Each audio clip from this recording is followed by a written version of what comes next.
કે good morning friend, કેમ છો? લાસ્ટ વિડીયો જોઈ લીધો હશે. છેલ્લા વિડીયોની અંદર આપણે જે ચર્ચા કરી હતી એની અંદર જે રાશિઓ છે એની વાત કરી ગયા હતા, જેમાં 7 મૂળભૂત રાશિઓ હોય છે.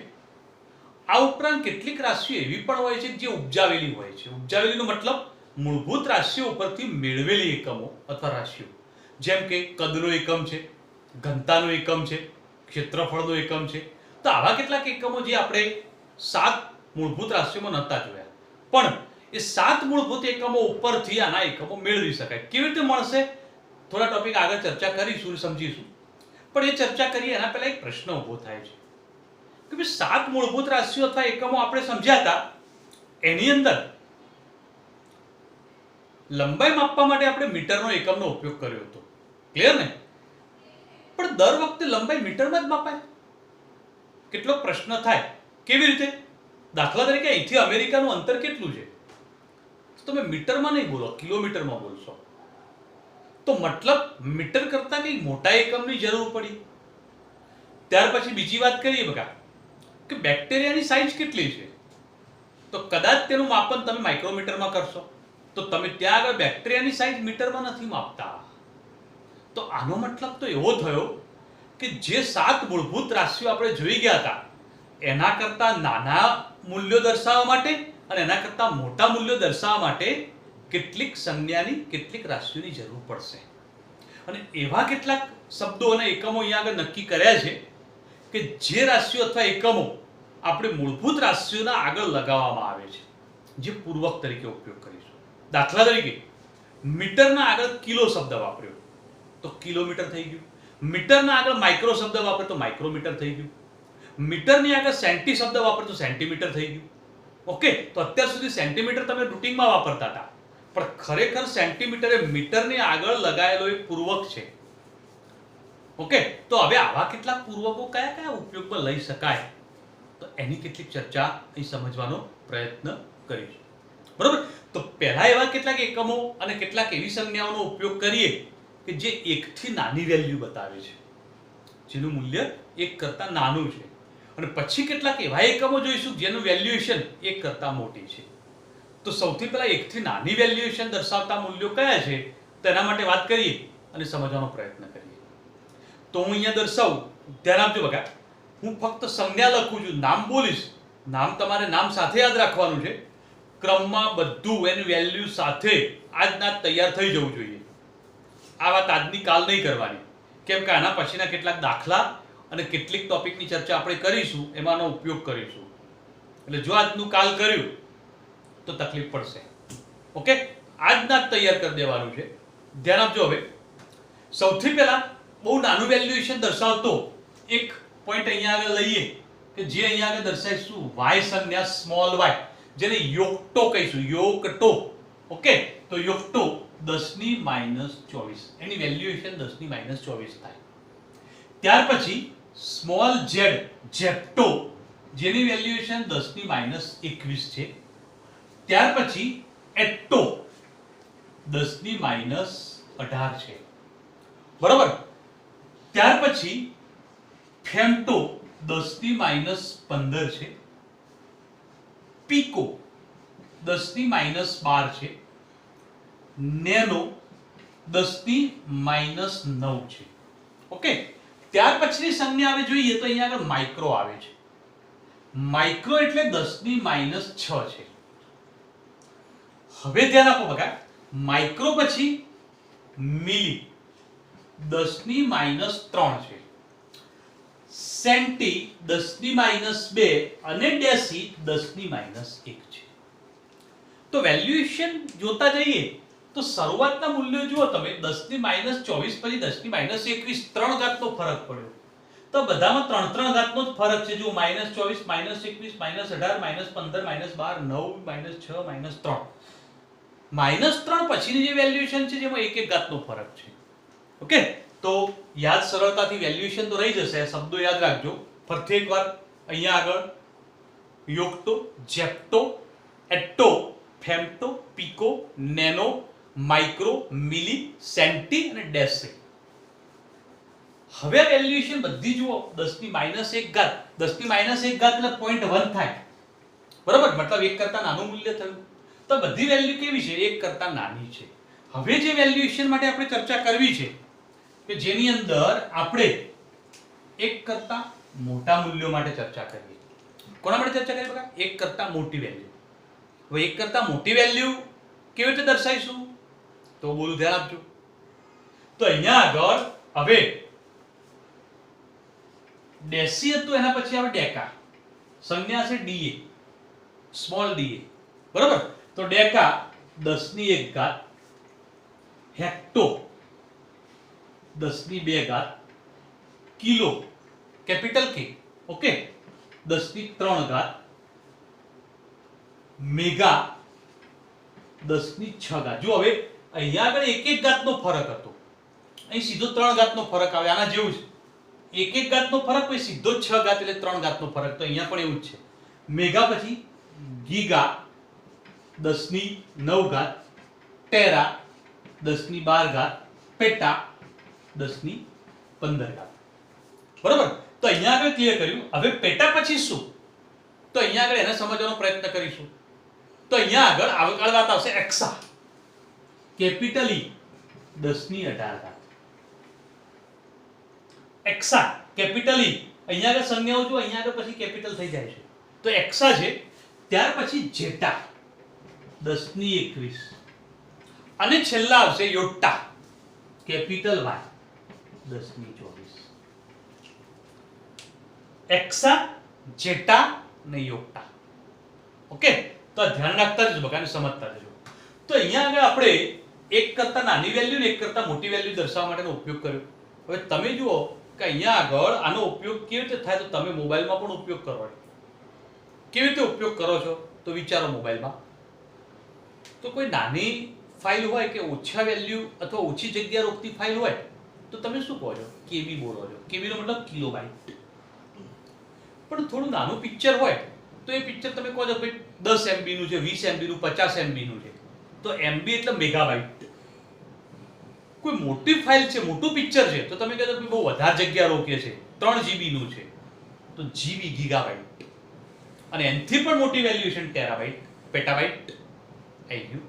તો એક્સા, જેટા અને યોટ્ટા, બરાબર. તો આવી વેલ્યુએશનો આપણે ક્લિયર કરી શકીએ. હવે મેન પોઈન્ટ હવે સમજવાનું છે, બધું યાદ કરી દેવાનું છે, કંઈ પણ મગજમાંથી નીકળવું ના જોઈએ, બધું ક્લિયર.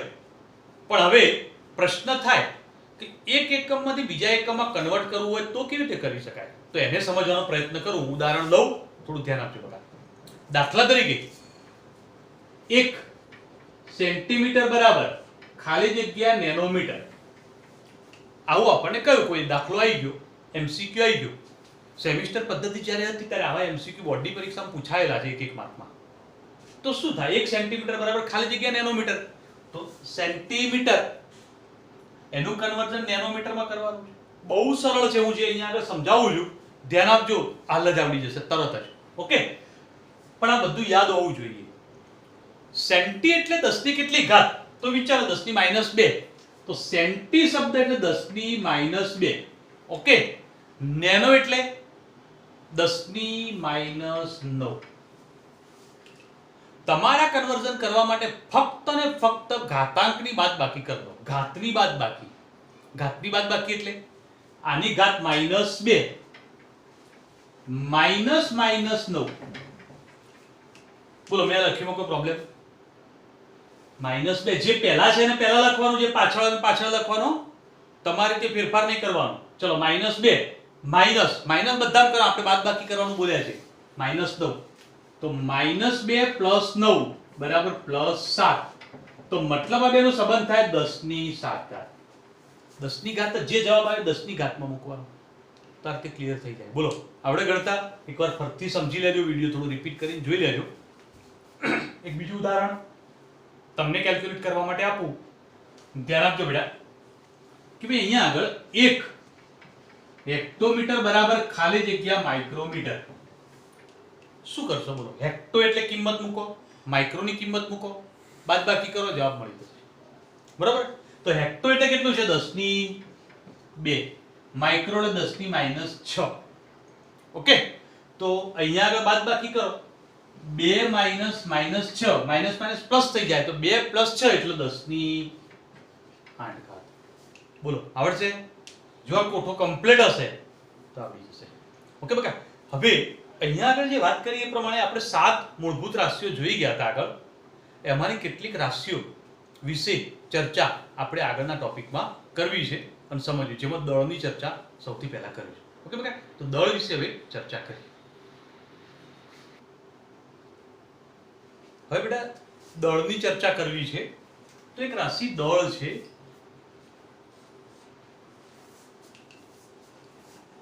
દળ શું છે તો સમજીએ. કોઈ પણ પદાર્થ જે હોય એમાં દ્રવ્યનો જથ્થો દળ દ્વારા દર્શાવવામાં આવે છે. કોઈ પણ પદાર્થ હોય તેની અંદર જે દ્રવ્ય છે એનો જથ્થો દળથી દર્શાવી શકાય છે. કોઈ પણ પદાર્થનું દળ હંમેશા અચળ જ હોય, દળ કદી બદલાય નહીં. ઓકે, એટલે નિર્જીવ વસ્તુની વાત કરીએ જો આપણું દળ બદલાઈ જાય. ઓકે, તો દળ અચળ હોય છે. તો હવે આપણને પ્રશ્ન થાય ઘણી વખતે કે સાહેબ ઘણી વખતે દળ શબ્દ પણ બોલીએ છીએ, ઘણી વખતે વજન શબ્દ પણ બોલીએ છીએ, તો દળનો વજન છે શું? તો દળનો વજન બે અલગ અલગ માહિતી આપે છે, એક માહિતી નથી. તો પછી વજન શું છે? તો કોઈ પણ પદાર્થ ઉપર ગુરુત્વાકર્ષણ બળ લાગે અને એની અસર હેઠળ જે માપન કરવામાં આવે તે વજન છે. તો ગુરુત્વાકર્ષણ બળની અસર હેઠળ જે માપન થાય છે તેને વજન તરીકે દર્શાવવામાં આવે છે. તો આનો મતલબ એવો થયો કે પદાર્થનું વજન બદલાઈ શકે. કેમ? કારણ કે અલગ અલગ જગ્યાએ ગુરુત્વાકર્ષણ બળ બદલાય છે. તમે જો આપણી પૃથ્વી વિચારો ને, તો પૃથ્વીમાં ઉત્તર ધ્રુવ અને દક્ષિણ ધ્રુવ વાળો જે ભાગ છે ત્યાં આગળ ગુરુત્વાકર્ષણ બળ અલગ હોય છે અને વિષુવવૃત્ત વાળા ભાગ ઉપર પણ ગુરુત્વાકર્ષણ બળ અલગ હોય છે. તેનો મતલબ કોઈ એક જ વસ્તુ, એક જ પદાર્થનું વજન તમે વિષુવવૃત્ત ઉપર કરો અને ઉત્તર ધ્રુવ ઉપર કરો તો બે વજનમાં ફરક આવશે. થોડો ફરક હોય પણ ફરક હોય ખરા. તેનો મતલબ શું થયું બકા? કે દળ જે છે એ અચળ મૂલ્ય બતાવે છે, જે ગુરુત્વાકર્ષણ બળ ઉપર આધારિત નથી, પણ વજન એ ગુરુત્વાકર્ષણ બળ ઉપર આધારિત છે. તેથી પદાર્થનું વજન બદલાઈ શકે. તો આ પોઈન્ટ બરોબર મગજ યાદ રાખજો. હવે ધ્યાન આપો બકા, કોઈ પણ પદાર્થનું દળ જો પ્રયોગશાળામાં માપવું હોય તો વૈશ્લેષિક તુલા વડે માપવામાં આવે છે. તો વૈશ્લેષિક તુલાનો ઉપયોગ કરીને તમે પદાર્થનું શું માપી શકશો? દળ માપી શકાય છે. હવે 7 મૂળભૂત રાશિઓ જોઈ ગયા હતા. એ 7 મૂળભૂત રાશિઓની અંદર દળનો એકમ કયો હતો? તો આપણે ક્લિયર કરી ગયા હતા કે ભાઈ દળ જે છે એનો એકમ કિલોગ્રામ હતો. તો કિલોગ્રામ એકમ ઉપયોગ કરવામાં આવે છે. તો દળનો એકમ કિલોગ્રામ છે. હવે દળનો એકમ જો કિલોગ્રામ હોય તો એસઆઈ એકમ પદ્ધતિમાં સ્વીકારેલો એકમ છે આ રહ્યો. પણ દર વખતે કિલોગ્રામનો ઉપયોગ આપણે નથી કરતા, તો બીજા કેટલાક એકમો વાપરી શકીએ.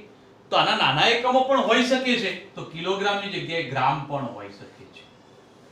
અને પ્રયોગશાળામાં જ્યારે આપણે દળ માપવું હોય તો કિલોગ્રામને ગ્રામ ઉપરાંત બીજા કેટલાક એકમો પણ વાપરી શકે જે એના કરતા નાના છે. કયા? તો અહીંયા આપણે ક્લિયર કરીશું બકા કે મિલીગ્રામમાં પણ દળ માપી શકાય છે અને માઇક્રોગ્રામમાં પણ વપરાય છે. પ્રયોગશાળાની વાત કરીએ છીએ. એમ તો પછી માઇક્રોગ્રામ કરતા પણ નાના એકમો વાપરી શકાય અને કિલોગ્રામ કરતા મોટા એકમો પણ વાપરી શકાય છે. ઓકે, તો દળ માટે આટલી જ ચર્ચા સમજીશું અને ક્લિયર કરીશું. હવે એના પછી બીજો એક પોઈન્ટ જે છે એ કદ માટેની ચર્ચા સમજવાનો પ્રયત્ન કરીએ અને ચર્ચા ક્લિયર કરીશું. ઓકે બેટા, તો ધ્યાન આપજો હવે કદ માટે. ઓકે બેટા, હવે બીજો એક એકમ સમજીએ કદ. પણ કદ વિશે જે ચર્ચા કરીશું ને એમાં એક વાત યાદ કરો, એસઆઈ એકમ પદ્ધતિના 7 એકમો જેમાં કદની વાત ક્યાંય નથી. ઓકે, તો ધ્યાન આપો બકા. હવે તો કદ કેવી રીતે મેળવીશું? તો ધ્યાન આપો. હવે તો અહીંયા આગળ એક સમઘન લઉં છું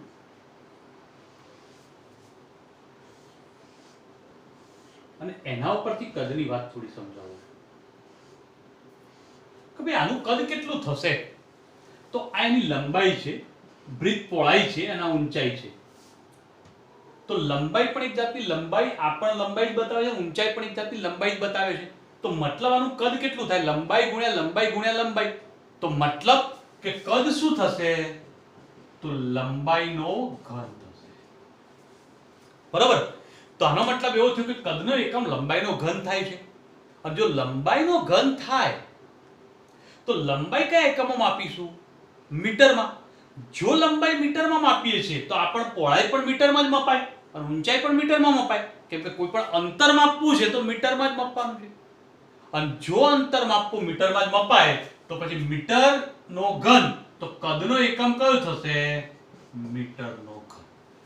તો SI એકમ પદ્ધતિનો એકમ જ ગણાય, કેમ કે મીટર SI એકમ પદ્ધતિમાં સ્વીકારેલો છે.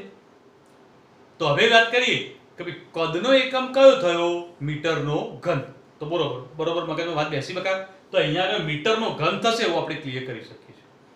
હવે પ્રયોગશાળામાં મીટર ક્યુબ જે દર્શાવ્યું છે એની જગ્યાએ બીજા પણ કેટલાક એકમોનો ઉપયોગ કરવામાં આવે છે. કયા કયા?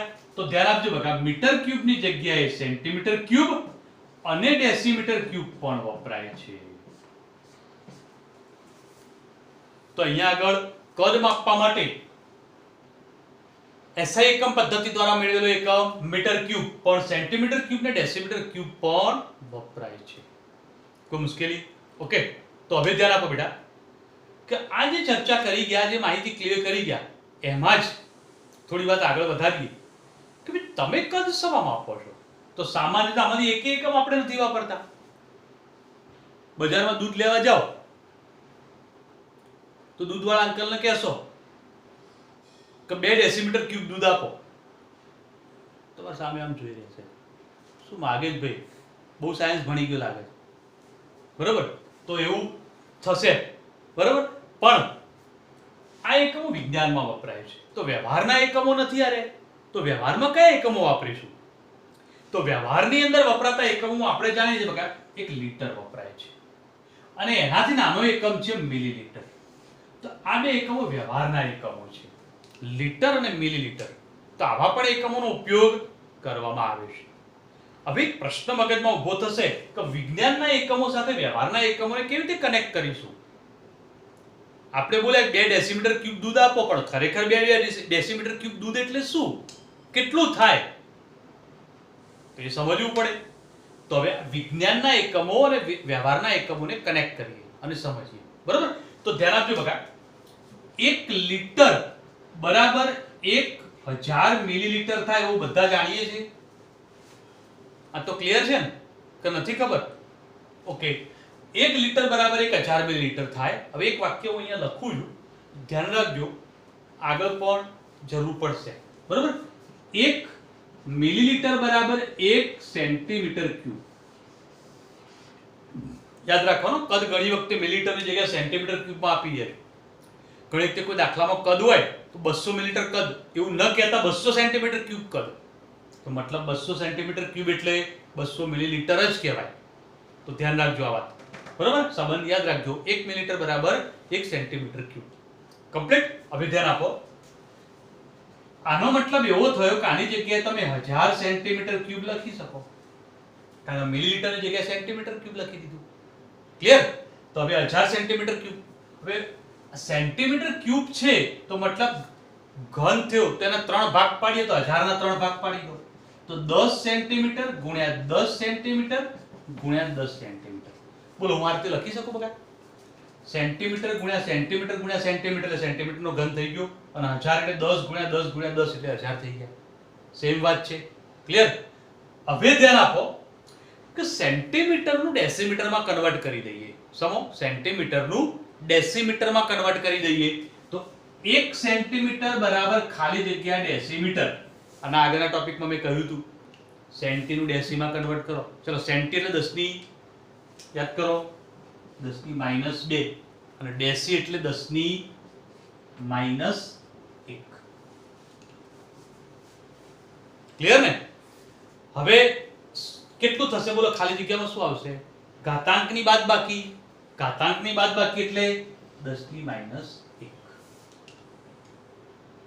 ક્લિયર? તો આનો મતલબ એવો થયો કે 1 સેન્ટીમીટર બરાબર 10 ની -1 ડેસીમીટર થાય. મેં લખ્યું, કોઈ પ્રોબ્લેમ બકા?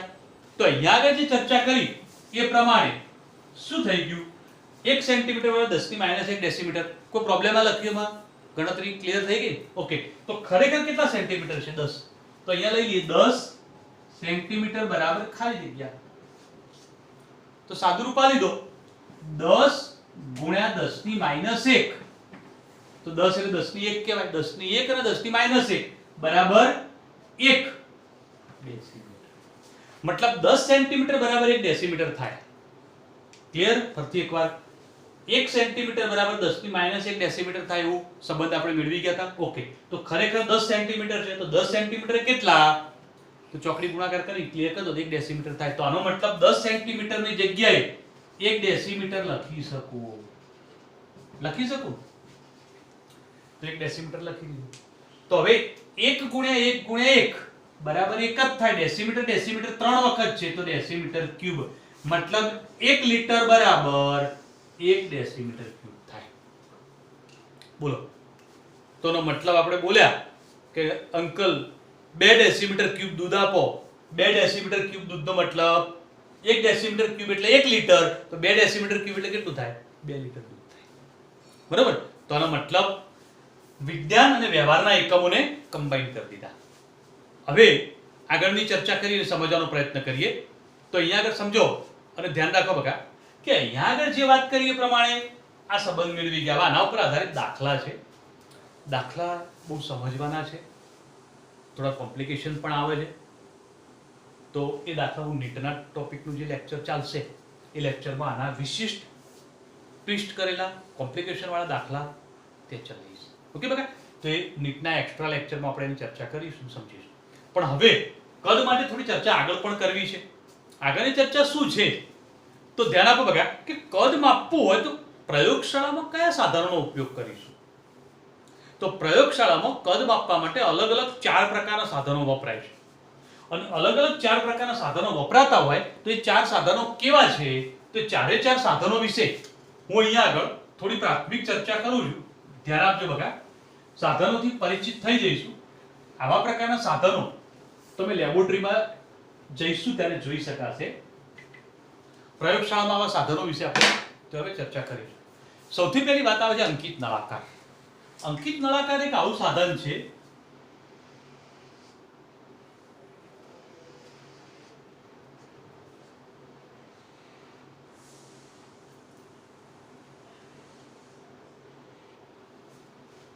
બરોબર. હવે આ અંકિત નળાકાર છે જેની અંદર અહીંયા આગળ અંક નિશ્ચિત કરેલા હોય છે કે જેમાં 1 2 3 4 5 6 7 8 9 10. તો અહીંયા આગળ હવે આની અંદર માપન કેવી રીતે થાય બેટા? તો અહીંથી તમારે જે દ્રાવણ માપવું છે, દાખલા કે પાણી માપન કરો તો અહીંથી પાણી રેડો ઉપરથી. પાણી રેડશો અહીંથી પાણી ભરાતું જશે. પાણી ભરાઈને આટલા આવી ગયું. તો મતલબ કેટલા આવ્યું? 4. તો તમે અંદર પાણી કેટલું ભર્યું? 4 મિલીલીટર ભર્યું. તો અંકિત નળાકાર દ્વારા તમે કોઈ પણ પ્રવાહીનું કદ માપી શકો. તો એક વાત આવી કઈ? અંકિત નળાકાર. કદ માપવા માટે બીજો કોનો ઉપયોગ કરીશું? તો વાત કરીએ હવે બ્યુરેટનો. તો બ્યુરેટ શું છે?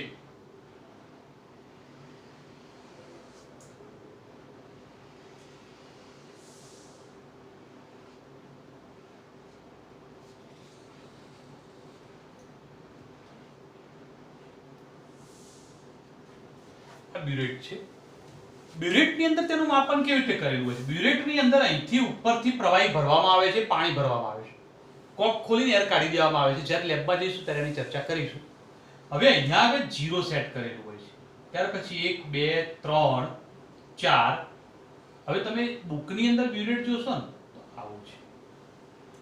અને પછી અહીંયા આગળ આવે છે 45 46 47 48 49 50. મતલબ બ્યુરેટના 2 ટુકડા છે એવું નથી. બ્યુરેટ આખી જ હોય છે. બરાબર? પણ એક સાથે 50 સુધીના મૂલ્યો નથી દર્શાવી શકાતા એટલે અહીંયા ભાગ બતાવ્યો છે અને એ રીતે ક્લિયર કરેલું છે. અહીંયા આગળ બ્યુરેટની અંદર તમે જ્યારે દ્રાવણ ભરશો અથવા પાણી ભરો ત્યારે ભરાતું અહીંથી ઉપર આવે. અહીંયા આગળ 0 સેટ કરી દો. 0 સેટ કર્યા પછી અહીંથી કોક ખોલો. કોક ખોલો ત્યારે અહીંથી પાણી બહાર પડશે.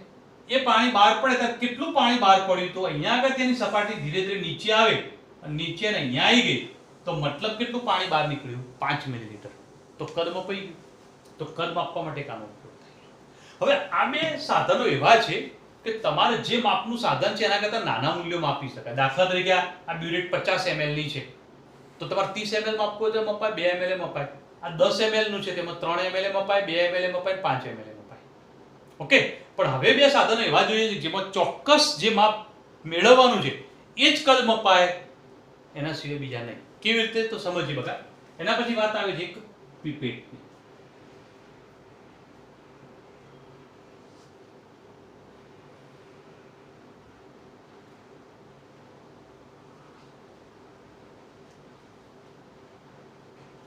આ પીપેટ છે. ધારો કે આ પીપેટ 10 ml ની હોય તો અહીંયા આગળ ક્લિયર કર્યું 10 ml અને અહીંયા આગળ એક કાપો દર્શાવ્યો. આ પીપેટનો ઉપયોગ તમે કેવી રીતે કરી શકો? આ પીપેટને જે દ્રાવણનું કદ માપવું એની અંદર ડુબાડીને અહીંથી ખેંચવાનું ઉપરથી. પણ ધ્યાન રાખવાનું લેબમાં ઉપયોગ કરો ત્યારે કે અહીંથી બીકરમાં પાણી ભર્યું હોય, અહીંથી ખેંચવાનું શરૂ થાય, અહીંથી ખેંચવાનું આવે, આ પાણી ઉપર ચડે, પણ જો ધ્યાન ન રાખીએ ને તો સીધો ઘૂંટડો ભરાઈ જાય. શરૂઆતમાં પાણીથી પ્રેક્ટિસ કરજો, પછી એસિડ આવશે, પછી એસિડ ખેંચવાનો આવશે, કાળજી નહીં રાખો તો એનો ઘૂંટડો ભરાઈ જશે. બરોબર? કઈ ટેન્શન નહીં કરવાનું. શરૂઆતમાં HCl હશે અને HCl હોય તો દાંત સાફ થઈ જશે, મોઢું સાફ થઈ જશે. ચલો ઓકે, પીપેટની વાત કરી ગયા. હવે વાત આવે છે છેલ્લું કે જેની અંદર પણ ચલો એક વાત બીજી આની કરીએ ચોક્કસ મૂલ્યવાળી. આમાં 10 ml મપાય પણ 10 થી નાનું ન મપાય. જુઓ આશરે અહીંયા અડધું લઈ એટલે 5 થઈ જાય એવું ના આવે, ખોટું મૂલ્ય મળે. તો 10 ની પીપેટ છે તો 10 જ મપાય, 10 થી નાનું ના મપાય. હવે વાત આવે છે છેલ્લું કદ માપક ફ્લાસ્ક. કદ માપક ફ્લાસ્ક શું છે? તો એનું માપન માટે અહીંયા આગળ એક આવો ફ્લાસ્ક હોય છે.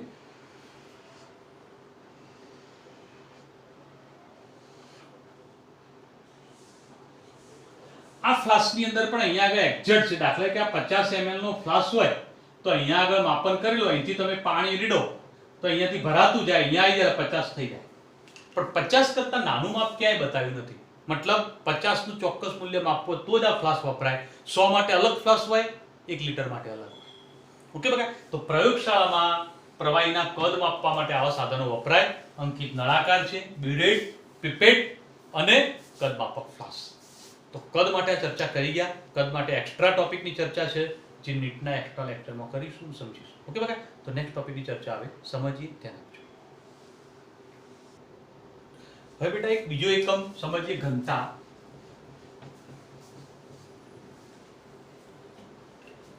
ઘનતાની વ્યાખ્યા પહેલા જોઈ લઈએ. ઓકે, તો એકમ કદમાં રહેલા દ્રવ્યના જથ્થાના દળને તેની ઘનતા કહે છે. એકમ કદમાં રહેલા દ્રવ્યનો જે જથ્થો છે એનું જે દળ છે એ દળને જ એની ઘનતા કહેવાય. આવું કેમ? તો ઘનતાનું સૂત્ર લખીશું એટલે વધારે સ્પષ્ટતા થશે. તો ઘનતાનું સૂત્ર યાદ રાખજો, ઘનતા બરાબર દળ ભાગ્યા કદ. એકમ કદમાં રહેલા, જો વ્યાખ્યા પરથી બોલું છું, એકમ કદ, જો કદ એકમ છે એટલે કદ એક થઈ ગયું. દ્રવ્યના જથ્થાના દળને, એટલે કે આ દળ જે છે એ જ ઘનતા થઈ ગઈ. સીધી વાત થઈ ગઈ. ઓકે, તો ઘનતા બરાબર દળ ભાગ્યા કદ. સૂત્ર બરોબર યાદ રાખજો. હવે ઘનતાનો એકમ શું? તો SI એકમ પદ્ધતિ ઉપરથી આના એકમ મેળવી શકાય છે. તો ધ્યાન આપો બકા, ઘનતાનો એકમ તો દળનો SI એકમ છેદમાં કદનો SI એકમ. SI એકમ પદ્ધતિમાં જે મેળવેલો હતો એ જ હો, બીજો નહીં. ઓકે, તો દળનો SI એકમ પદ્ધતિમાં કયો એકમ મેળવ્યો તો બોલો, યાદ કરો. કિલોગ્રામ. ઓકે, સરસ. કદ માટેનો SI એકમ પદ્ધતિમાં હમણાં આગળના ટોપિકમાં જ આપણે એકમ મેળવ્યો તો મીટર ક્યુબ. ઓકે, તો આનો મતલબ ઘનતાનો એકમ થઈ ગયો. SI એકમ પદ્ધતિ વાળો એકમ હો. તો અહીંયા આગળ કિલોગ્રામ મીટર (-3). કોનો એકમ છે? ઘનતા. બરોબર? હવે ધ્યાન આપો બકા કે આ જે એકમોનો ઉપયોગ કર્યો, પણ પ્રયોગશાળાની અંદર ઘનતાના આના નાના એકમો પણ વપરાય છે. ઘનતાના નાના એકમો એટલે કિલોગ્રામની જગ્યાએ ગ્રામ લઈ લઈએ અને મીટરની જગ્યાએ સેન્ટીમીટર લઈ લઈએ તો બીજો નાનો એકમ થઈ જશે. તો એ એકમ પણ આપણે ઉપયોગ કરીએ તો ઘનતાના બીજા એકમો, પણ એ SI એકમના એકમો ના કહેવાય હો, ધ્યાન રાખજો. તો એકમની અંદર gram, centimetre is to -3. Metre is to -3 હતું એની જગ્યાએ સેન્ટીમીટર ઇઝ ટુ -3. આને બીજી રીતે લખવું હોય તો ગ્રામ પ્રતિ સેન્ટીમીટર ક્યુબ. બે વાત એક જ છે, કોઈ ડિફરન્ટ નથી. ઓકે, ચલો હવે આગળ વાત કરીએ બેટા. કે સેન્ટીમીટર ક્યુબ લખ્યું તો સેન્ટીમીટર ક્યુબની જગ્યાએ તમે શું લખી શકો? મિલીલીટર લખી શકો. આગળ વાત કરી હતી 1 સેન્ટીમીટર ક્યુબ બરાબર 1 મિલીલીટર. તો એની જગ્યાએ મિલીલીટર લખી દઈએ. તો ગ્રામ એમને એમ રાખીએ તો ગ્રામ મિલીલીટર ઇન્વર્સ. સેન્ટીમીટર -3 હતું એની જગ્યાએ મિલીલીટર ઇન્વર્સ થઈ ગયું. ઓકે, તો મિલીલીટરની જગ્યાએ બીજી રીતે લખો તો ગ્રામ પ્રતિ મિલીલીટર. તો ઘનતા માટેનો એકમ આ વધારે વપરાય છે. બરાબર? તો પ્રયોગશાળામાં પણ વૈજ્ઞાનિકો આ એકમનો ઉપયોગ વધારે કરતા હોય છે. જનરલી આ એકમ વધારે વપરાય છે. પણ એસઆઈ એકમ પદ્ધતિનો એકમનો ઉપયોગની વાત આવે તો આ જ એકમ વાપરવાનો કિલોગ્રામ પ્રતિ મીટર ક્યુબ અથવા કિલોગ્રામ મીટર ઇઝ ટુ -3. બરાબર? એનાથી નાના એકમમાં કિલોગ્રામની જગ્યાએ ગ્રામ લીધું અને પેલું સેન્ટીમીટર લીધું. ઓકે બરાબર? તો ગ્રામ સેન્ટીમીટર ઇઝ ટુ -3 અને સેન્ટીમીટરની જગ્યાએ મિલીલીટર કરીએ તો ગ્રામ પ્રતિ મિલીલીટર આ એકમ વધારે વપરાય છે. ઘનતાનો એકમ ધ્યાન રાખવાનું. ઓકે, હવે નેક્સ્ટ ટોપિકની ચર્ચા નેક્સ્ટ લેક્ચરમાં કરીશું અને સમજીશું. Okay, good day.